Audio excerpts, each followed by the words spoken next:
जय हिंद, वंदे मातरम फ्रेंड्स। आज हम इस वीडियो में ल्यूसेंट संजीवनी पार्ट फर्स्ट लाए हैं। ज्योग्राफी, साइंस, पॉलिटी और हिस्ट्री के अति महत्वपूर्ण 50-50 प्रश्न शामिल किए हैं जो सभी परीक्षाओं के लिए अति महत्वपूर्ण हैं।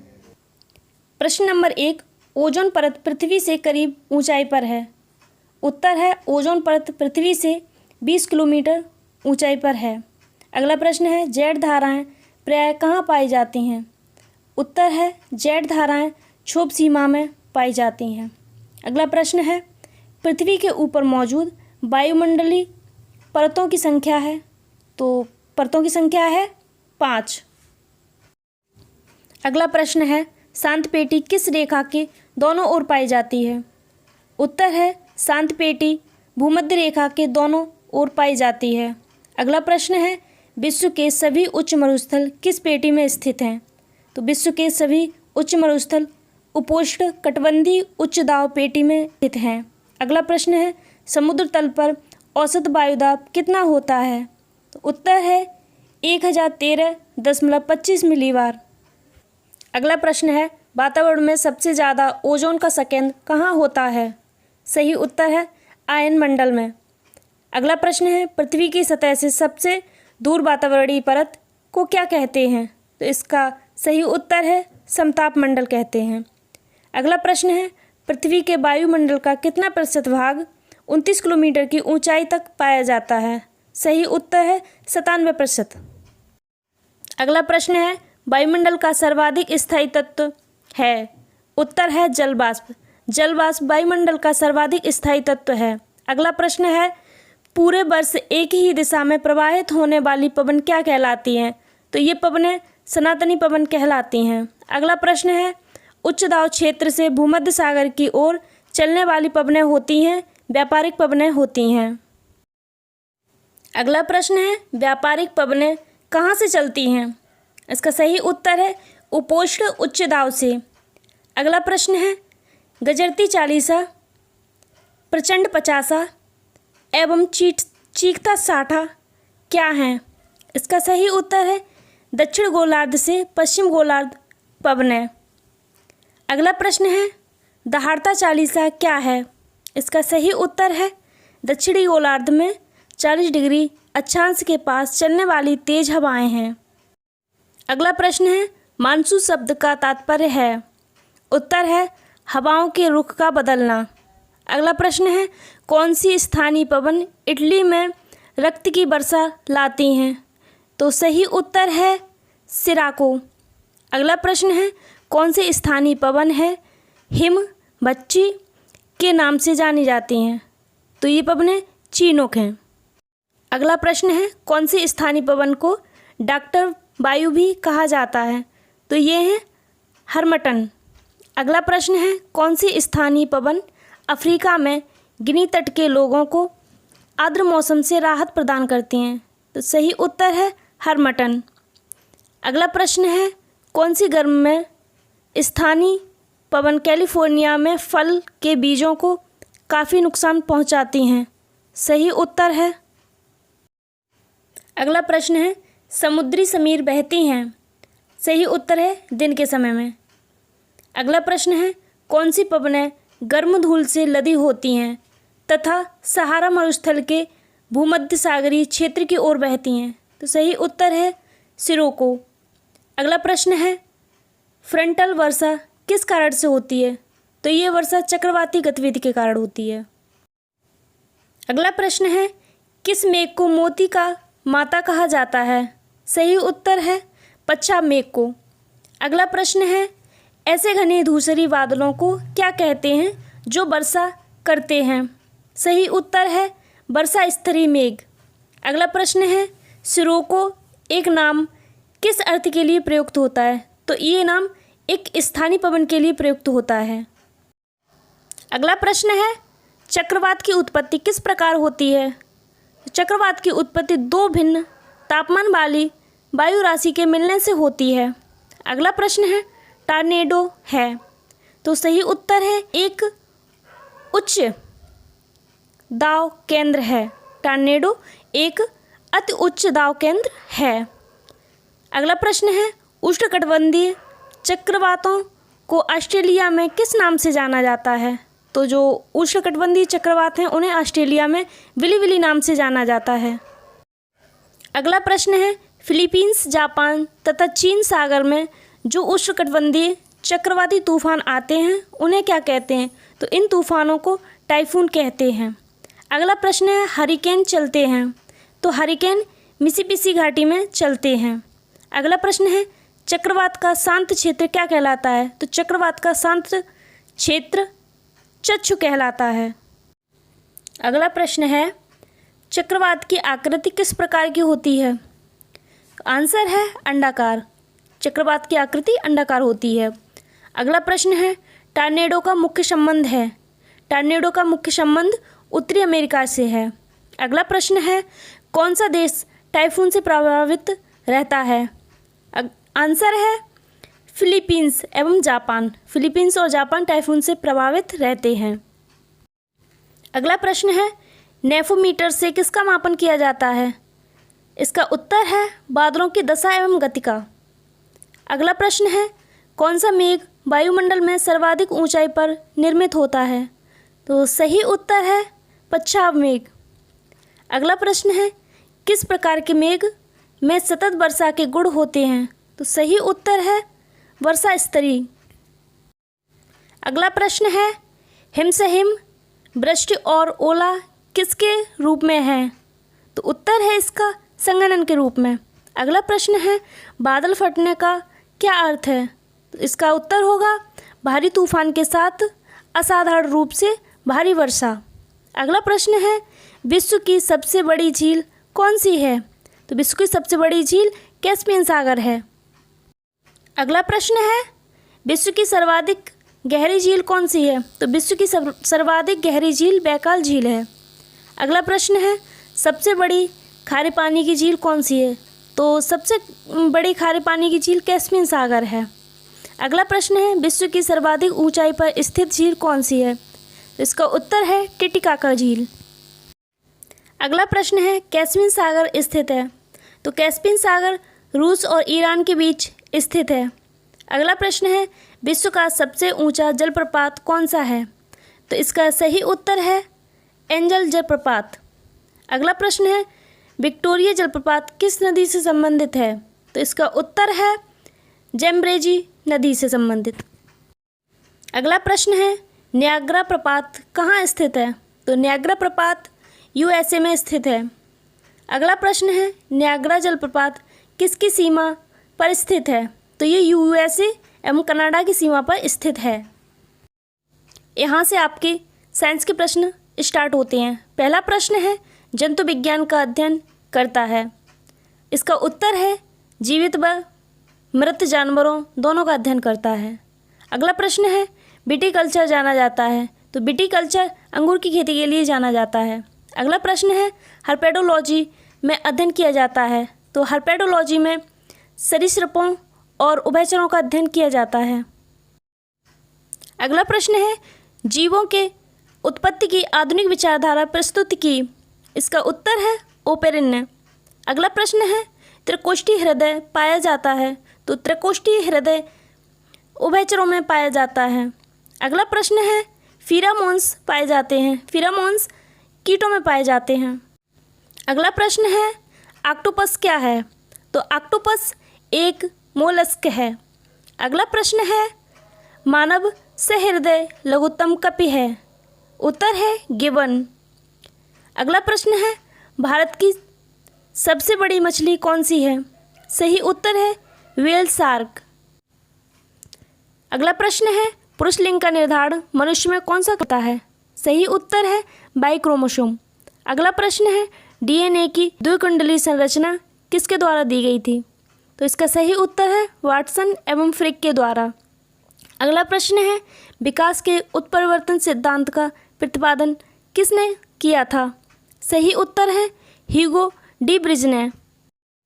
अगला प्रश्न है, पृथ्वी पर सबसे पुराना जीव कौन सा है? तो सबसे पुराना जीव हरित नील शैवाल है। अगला प्रश्न है, डायनासोर रहे, डायनासोर मीसोजोइक युग में रहे थे। अगला प्रश्न है, प्लेटलेट्स पाए जाते हैं, तो प्लेटलेट्स रुधिर में पाए जाते हैं। अगला प्रश्न है, किसे कोशिका की आत्मघात थैली के रूप में जाना जाता है? सही उत्तर है लाइसोसोम। लाइसोसोम को कोशिका की आत्मघाती थैली के रूप में जाना जाता है। अगला प्रश्न है, एटीपी क्या है? इसका उत्तर है उच्च ऊर्जा वाले फास्फेट बंध का अणु। अगला प्रश्न है, किस कोशिकांग को कोशिका का पावर हाउस कहते हैं? सही उत्तर है माइटोकॉन्ड्रिया को। अगला प्रश्न है, कोशिका जंतु कोशिका से किस प्रकार भिन्न है? सही उत्तर है कोशिका भित्ति से।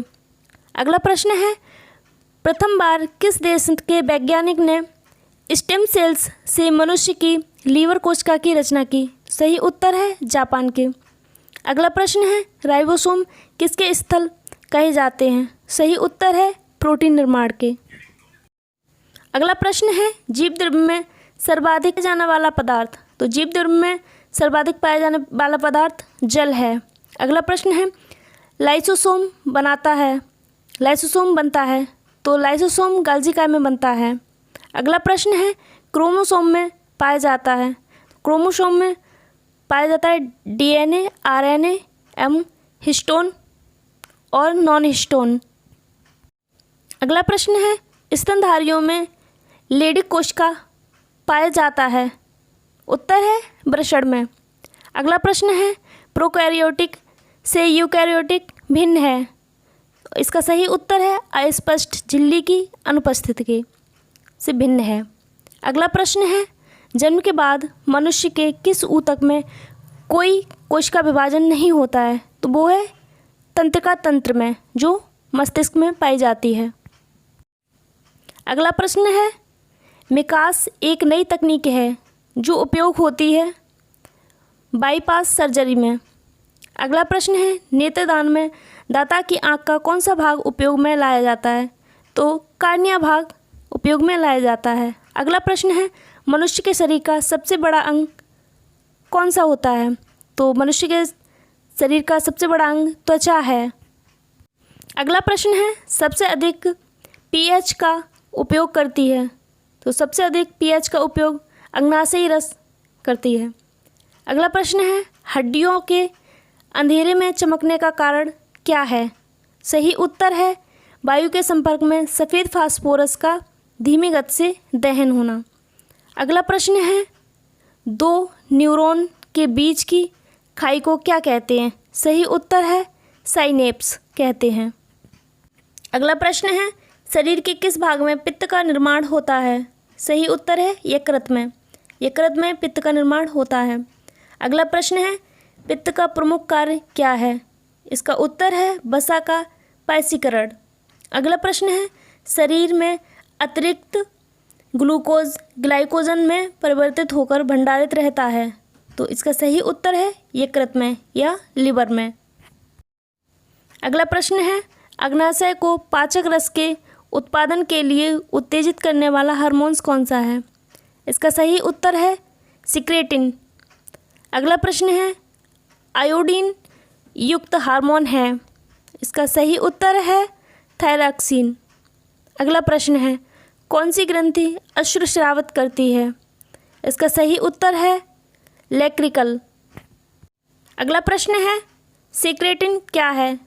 तो सेक्रेटिन एक हार्मोन है। अगला प्रश्न है, रेशम ग्रंथि किसका रूपांतरित रूप है? इसका सही उत्तर है लार ग्रंथि का। अगला प्रश्न है, इंसुलिन होता है? इसका सही उत्तर है प्रोटीन।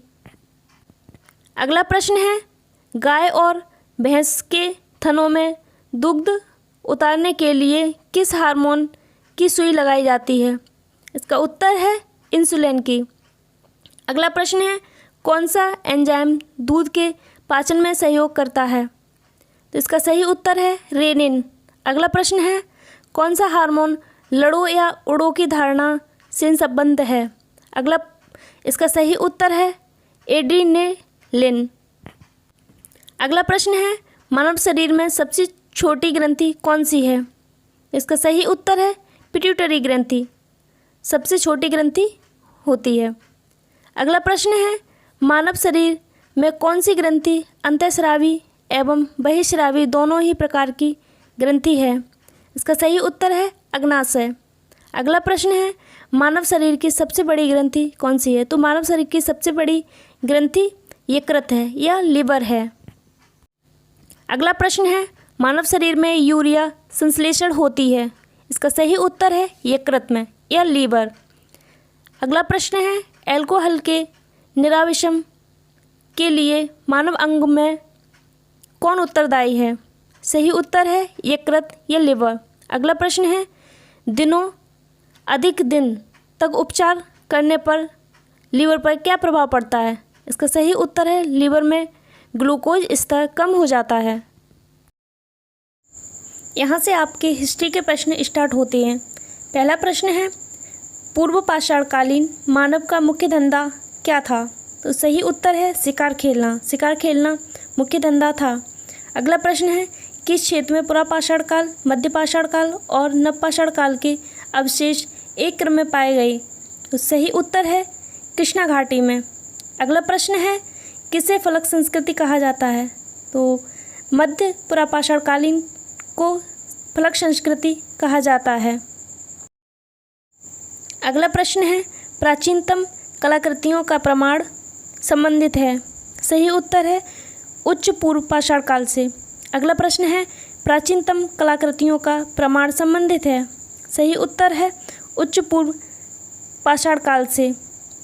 अगला प्रश्न है, उच्च पुरापाषाण युगीन हड्डी की बनी मातृ देवी की प्रतिमा कहाँ से प्राप्त हुई? इसका उत्तर है वेलन घाटी, उत्तर प्रदेश से। अगला प्रश्न है, उत्खनिज प्रमाण के अनुसार पशुपालन का आरंभ हुआ था। सही उत्तर है मध्य पाषाण काल से।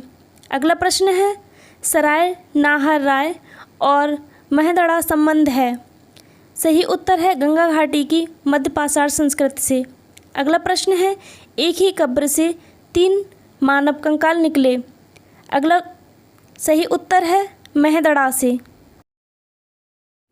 अगला प्रश्न है, झील के किनारे प्रारंभिक कृषि वाला स्थल। सही उत्तर है लहरादेव। अगला प्रश्न है, राग के टीले किस क्षेत्र की नवपाषाण संस्कृति से संबंधित है? सही उत्तर है दक्षिण भारत। अगला प्रश्न है, खाद्यान्नों की कृषि सर्वप्रथम प्रारंभ हुई थी। सही उत्तर है नवपाषाण काल में। अगला प्रश्न है, भारतीय उपमहाद्वीप में पालतू भैंस का प्राचीनतम साक्ष्य कहाँ से प्राप्त हुआ? सही उत्तर है मेहरगढ़ से। अगला प्रश्न है, मानव द्वारा सर्वप्रथम प्रयुक्त अनाज था। तो सर्वप्रथम प्रयुक्त अनाज जौ था। अगला प्रश्न है, इनाम गांव भारत के किस राज्य में स्थित है? तो ये महाराष्ट्र में स्थित है। अगला प्रश्न है, कोपेनहेगन संग्रहालय की सामग्री से पाषाण, कांस्य और लोहा युग का त्रियुगी विभाजन किया गया था। सही उत्तर है अन्य। अगला प्रश्न है, हड़प्पा सभ्यता के किस स्थान से जल संरक्षण के साक्ष्य मिले हैं? सही उत्तर है धौलावीरा से। अगला प्रश्न है, स्वतंत्रता प्राप्ति के पश्चात भारत में उत्खनित प्रथम सैंधव स्थल है। तो सही उत्तर है रोपड़। अगला प्रश्न है, वस्त्रों के लिए कपास की खेती का आरंभ सबसे पहले किया। सही उत्तर है भारत में किया गया था। अगला प्रश्न है, सिंधु सभ्यता संबंधित है। तो सिंधु सभ्यता आद्य ऐतिहासिक युग से संबंधित है। अगला प्रश्न है, हड़प्पा सभ्यता की अधिकांश मुद्राएं बनी हुई हैं। तो ये अधिकांश मुद्राएं सेलखड़ी से बनी हुई हैं। अगला प्रश्न है, भारत के सबसे बड़ा हड़प्पन पुरास्थल है। तो भारत का सबसे बड़ा हड़प्पन पुरास्थल राखीगढ़ी है। अगला प्रश्न है, किसने सिंधु सभ्यता शब्द का सर्वप्रथम प्रयोग किया था? सही उत्तर है मार्टिमर व्हीलर ने। अगला प्रश्न है, हड़प्पा संस्कृति की जानकारी का प्रमुख स्रोत है। सही उत्तर है पुरातात्विक खुदाई। अगला प्रश्न है, भारत में स्वतंत्रता के बाद सर्वाधिक संख्या में हड़प्पन स्थलों की खोज हुई थी। सही उत्तर है गुजरात में। तो स्वतंत्रता के बाद सर्वाधिक संख्या में हड़प्पन स्थलों की खोज गुजरात में हुई थी।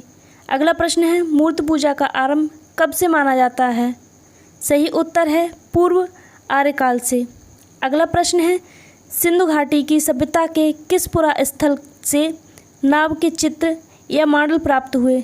तो सही उत्तर है मोहनजोदड़ो एवं लोथल से।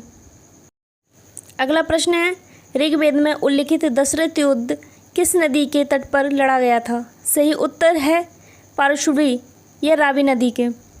अगला प्रश्न है, कौन सा अभिलेख ऋग्वैदिक देवताओं का उल्लेख करता है? सही उत्तर है बोगजकोई।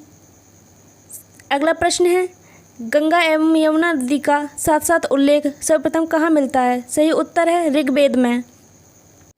अगला प्रश्न है, गायत्री मंत्र के नाम से प्रसिद्ध मंत्र सर्वप्रथम किस ग्रंथ में मिलता है? सही उत्तर है ऋग्वेद में। अगला प्रश्न है, ऋग्वेद की मूल लिपि थी?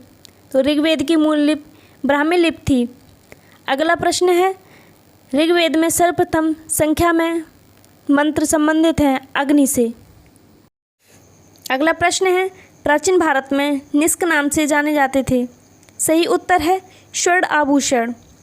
अगला प्रश्न है, ऋग्वेद में किसी मंडल का प्रथम सूक्त पर्याय किस देवता के लिए है? तो सही उत्तर है अग्नि देवता के लिए। अगला प्रश्न है, ऋग्वैदिक धर्म था? सही उत्तर है बहुदेववादी। अगला प्रश्न है, जैन धर्म के संस्थापक हैं? तो जैन धर्म के संस्थापक ऋषभदेव हैं। अगला प्रश्न है, पार्श्वनाथ की शिक्षाएं संग्रहित रूप से जानी जाती हैं? सही उत्तर है चतुर्यान नाम से। अगला प्रश्न है, महावीर का प्रथम अनुयायी कौन था? महावीर का प्रथम अनुयायी जमाली था। अगला प्रश्न है, बुद्ध का जन्म कहाँ हुआ? सही उत्तर है लुम्बिनी में। अगला प्रश्न है, बुद्ध की मृत्यु जहाँ हुई थी वह स्थान अब कहाँ है? तो वह उस स्थान अब उत्तर प्रदेश में है। अगला प्रश्न है, बुद्ध के महापरिनिर्वाण की तिथि क्या थी? सही उत्तर है 483 ईसा पूर्व। अगला प्रश्न है, सारनाथ में अपना प्रथम प्रवचन किसने दिया? सही उत्तर है महात्मा गांधी ने। अगला प्रश्न है, बुद्ध के उपदेश किससे संबंधित हैं? सही उत्तर है आचरण की शुद्धता व पवित्रता से संबंधित हैं। अगला प्रश्न है, बुद्ध संघ में भिक्षुणी के रूप में स्त्रियों के प्रवेश की अनुमति बुद्ध द्वारा दी गई थी? सही उत्तर है वैशाली में। अगला प्रश्न है, भगवद गीता मूलक महाभारत के किस धर्म का अंश है? सही उत्तर है भीष्म पर्व।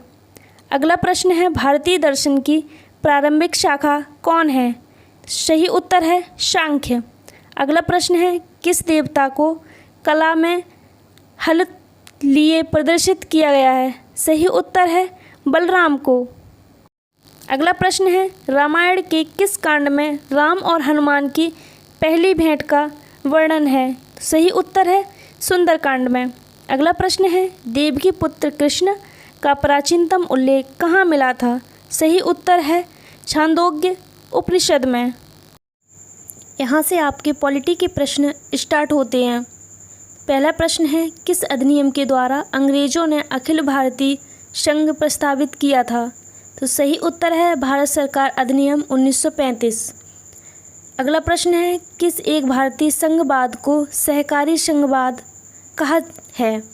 सही उत्तर है जी ऑस्टिन को। अगला प्रश्न है, संविधान सभा का प्रथम सत्र कब हुआ? सही उत्तर है 19 दिसंबर 1946 को।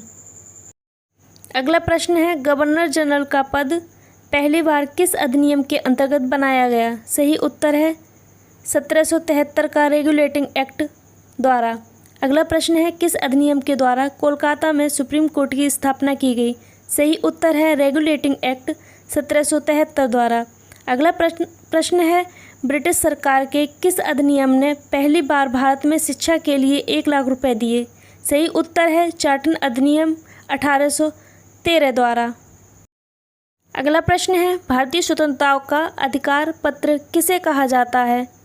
सही उत्तर है महारानी की घोषणा 1858 को। अगला प्रश्न है, ब्रिटिश संसद ने भारतीय स्वतंत्रता अधिनियम कब पारित किया? सही उत्तर है जुलाई 1947 में। अगला प्रश्न है, पंडित जवाहरलाल नेहरू के नेतृत्व में आंतरिक सरकार का गठन कब हुआ? सही उत्तर है सितंबर 1946 में। अगला प्रश्न है माउंटबेटन योजना आधार बनी। उत्तर है देश के विभाजन का माउंटबेटन योजना आधार बनी। अगला प्रश्न है भारत की संविधान सभा का प्रमाणदाता कौन था? सही उत्तर है श्री VN राव। अगला प्रश्न कॉस्ट्यूम असेंबली के अध्यक्ष थे? सही उत्तर है डॉक्टर राजेंद्र प्रसाद। अगला प्रश्न है भारत की संविधान सभा की अंतिम बैठक की सही तिथि क्या है? उत्तर है 24 जनवरी 1950। अगला प्रश्न भारत की संविधान सभा का गठन किया गया? उत्तर है कैबिनेट मिशन योजना के अंतर्गत किया गया। अगला प्रश्न है कैबिनेट मिशन के द्वारा प्रस्तावित अंतरिम सरकार में कुल कितने सदस्य थे? तो अंतरिम सरकार में कुल 14 सदस्य थे। अगला प्रश्न है भारतीय संविधान में वर्णित मौलिक अधिकार की अवधारणा किस देश के संविधान से ली गई? सही उत्तर है USA से ली गई। अगला प्रश्न है हम न्याय पुनर्वलोकन की व्यवस्था देखते हैं? तो उत्तर है भारत और USA दोनों में ही। अगला प्रश्न है भारतीय संविधान में मौलिक कर्तव्यों का विचार लिया गया है? सही उत्तर है रूस के संविधान से लिया गया है। अगला प्रश्न है भारतीय संविधान में समवर्ती सूची ली गई है? तो भारतीय संविधान में समवर्ती सूची ऑस्ट्रेलिया के संविधान से ली गई है। अगला प्रश्न है भारतीय संघवाद को सहयोगी संघवाद किसने कहा? सही उत्तर है ग्रेनविल ऑस्टिन ने कहा। अगला प्रश्न है राष्ट्रीय पंचांग कब स्वीकार किया गया? सही उत्तर है 22 मार्च 1975 में। अगला प्रश्न है किस केस में भारत के सर्वोच्च न्यायालय ने प्रस्तावना को भारतीय संघ का भाग नहीं बताया? तो उत्तर है बेरुवारी केस में। अगला प्रश्न है संविधान की प्रस्तावना का विधिक रूप क्या है? उत्तर है यह लागू नहीं किया जा सकता। अगला प्रश्न है किस वर्ष से भारत के संविधान की प्रस्तावना में 2 शब्द समाजवादी एवं पंथनिरपेक्ष जोड़े गए? तो उत्तर है 1976 में। अगला प्रश्न है भारत के संविधान में उद्देशिका का विचार लिया गया है? उद्देशिका का विचार USA के संविधान से लिया गया है।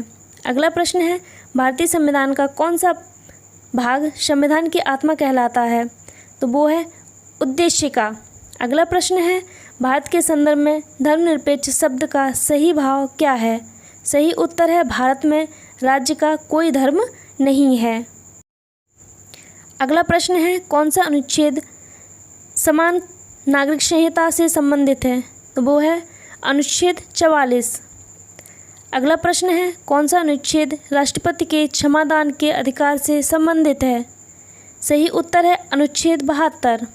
अगला प्रश्न है SR बॉम्बे केस में 9 न्यायाधीशों का पीठ द्वारा किस अनुच्छेद की न्यायिक समीक्षा की गई? सही उत्तर है अनुच्छेद 356 द्वारा। अगला प्रश्न है कौन सा अनुच्छेद देवनागरी लिपि में हिंदी को संघ की राजभाषा के रूप में मान्यता देता है? तो सही उत्तर है अनुच्छेद 343। अगला प्रश्न है भारतीय संविधान में किस अनुच्छेद में दल बदल विरोधी अधिनियम का प्रावधान है? सही उत्तर है 10वीं अनुसूची में। अगला प्रश्न है किस अनुच्छेद के अंतर्गत संसद के दोनों सदनों के संयुक्त अधिवेशन का प्रावधान है? तो वो है 108 अनुच्छेद। अगला प्रश्न है कौन सा अनुच्छेद भारत के राष्ट्रपति द्वारा वित्त आयोग की नियुक्ति से संबंधित है? सही उत्तर है 280। अगला प्रश्न है समानता का अधिकार कौन से अनुच्छेद में है? तो वो है 14 से 18 में। अगला प्रश्न है शोषण के विरुद्ध अधिकार कौन से अनुच्छेद में है? तो वो है 23 से 24वें अनुच्छेद में। अगला प्रश्न है धार्मिक स्वतंत्रता का अधिकार कौन से अनुच्छेद में है? तो उत्तर है अनुच्छेद 24 से 28 में। अगला प्रश्न है भारतीय संविधान के किस भाग में संघ राज्य संबंध है? तो वो है भाग 11। अगला प्रश्न है कौन से अनुच्छेद में निर्वाचन आयोग का प्रावधान है? सही उत्तर है अनुच्छेद 324 में।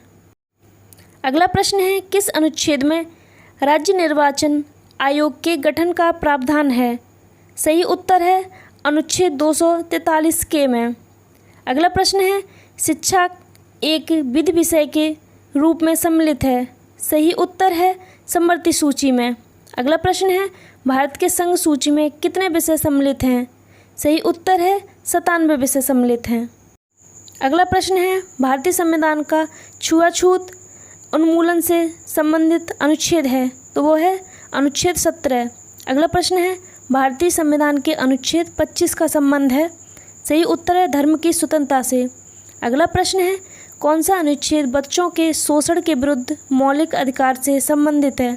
सही उत्तर है अनुच्छेद 24। अगला प्रश्न है, भारतीय संविधान की 9वीं अनुसूची संबंधित है? तो भारतीय संविधान की 9वीं अनुसूची भूमि सुधार से संबंधित है। अगला प्रश्न है, आर्थिक नियोजन एक विषय है? सही उत्तर है समवर्ती सूची में है। अगला प्रश्न है, सरकारों द्वारा शुल्क एवं कर लगाने का अधिकार संविधान की किस अनुसूची में उल्लेखित है? सही उत्तर है 7वीं अनुसूची में उल्लेखित है। अगला प्रश्न है, अनुच्छेद 5 में क्या है? सही उत्तर है अनुच्छेद 5 में नागरिकता है। अगला प्रश्न है, अनुच्छेद 14 में क्या है? तो अनुच्छेद 14 में विधि के समक्ष समता है। अगला प्रश्न है, अनुच्छेद 1 में क्या है? तो अनुच्छेद 1 में संघ का नाम और अधीनस्थ क्षेत्र हैं। वीडियो अच्छी लगी हो तो लाइक करें, चैनल को सब्सक्राइब करें। जय हिंद।